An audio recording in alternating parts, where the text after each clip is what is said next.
जय हिंद दोस्तों। माखी गुड़ में गड़ रही, पंख रही लिपटाए, हाथ मले और सिर धुने, लालच बुरी बलाए।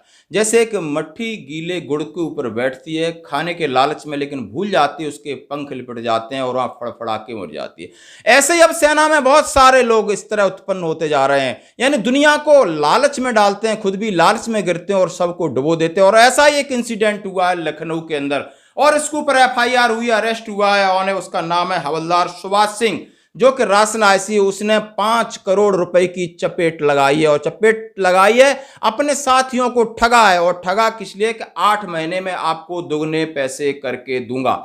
और ये किस तरह कहानी गढ़ी जाती है, और सेना में बहुत इस तरीके के लोग मोटिवेट उठ रहे हैं। बिल्कुल अभी आपने देखा होगा सीकर का मामला था, उसमें 10,000 करोड़ डूबे। मैं जिसके वाटर बोर्ड का मामला था, गोल्डन फॉरेस्ट का मामला था, हमारे साथी ऐसे लोगों ने कईयों को डुबो दिया, उनकी पेंशन का पैसा बर्बाद करवा दिया।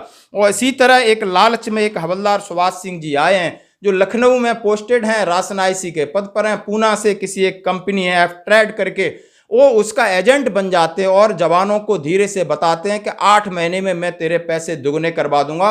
और ये लालच का सिलसिला शुरू होता है, और सिलसिला जाते जाते जाते जब 5 करोड़ इकट्ठे हो जाते हैं, 24 लोगों ने 5.02 करोड़ रुपए उसमें इन्वेस्ट कर दिए। और जब इन्वेस्ट कर दिए तो जैसी मोटी रकम हुई और कंपनी फ्रॉड कर गई। अब जो कंपनी तो फ्रॉड करके चली गई, वो पूना से विदेश चली गई, बट ये हवलदार जी अब कहाँ जाएंगे? अब यूनिट छोड़ के कहाँ जाएंगे ये श्रीमान जी? अब श्रीमान जी के ऊपर थाने में तहरीर दिलाई गई। थानेदार ने मामला फिर कोर्ट में गया, कोर्ट का आदेश आया और इसको अरेस्ट कर लिया गया है। यानी ये मामला नवंबर 2022 से शुरू होता है और अभी इसके ऊपर कार्रवाई होती है। यानी अब हम समझ सकते हैं कि हर एक को पैसा चाहिए, लेकिन पैसा शॉर्टकट तरीके से नहीं आएगा, आपके कर्म और किस्मत से ही आएगा।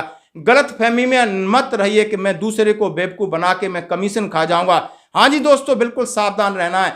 अब लोग सिविलियनों पे हाथ नहीं मारते हैं, फौजियों को टारगेट करते हैं, क्योंकि फौजी को अब ज्यादा फौजियों के दिमाग में ये सब चीजें नई नई घुसी है। सिविलियन तो अभुक्त भोगी हैं, समझ चुके हैं कि आखिर इसका जो भी रिएक्शन एक्शन है वो गलत ही होता होगा, लेकिन अब फौजियों के बड़ा जुनून चढ़ा है। बिल्कुल आप रिटायरमेंट होके आओगे तो आपके पीछे कितने फौजी आएंगे ठगने के लिए। मैं ये नहीं कह रहा कि सारे, बहुत सारे ऐसे ऐसे मार्केटिंग सिस्टम से जुड़े हैं, वो दिनों दिन आपको सपना दिखाएंगे कि मैं आपको करोड़पति बना दूंगा, आप चैन सिस्टम में जुड़ जाइए, फलाने सिस्टम में जुड़ जाइए। बिल्कुल भी नहीं। जो आपका दिल नहीं कहता, जो आपका जमीर नहीं कहता, वो काम मत करिए, एक न एक दिन आपको पछताना पड़ेगा। और उसी तरह ये जो एनसीओ हवलदार सुभाष सिंह के साथ हुआ है कि इसको लालच था कि 8 महीने में पैसे डबल हो जाते, और इसने भी डबल करके दिखाए, और थोड़ा थोड़ा 2-4 हजार का डबल किया होगा। जैसे ही मोटी रकम आई, इसने मगरमच्छ की तरह अपने हजम किया, कंपनी भी हजम कर गई। अब ये घूमता फिर रहा है और पुलिस ने इसके ऊपर शिकंजा कस लिया है। रहिए सावधान। धन्यवाद दोस्तों।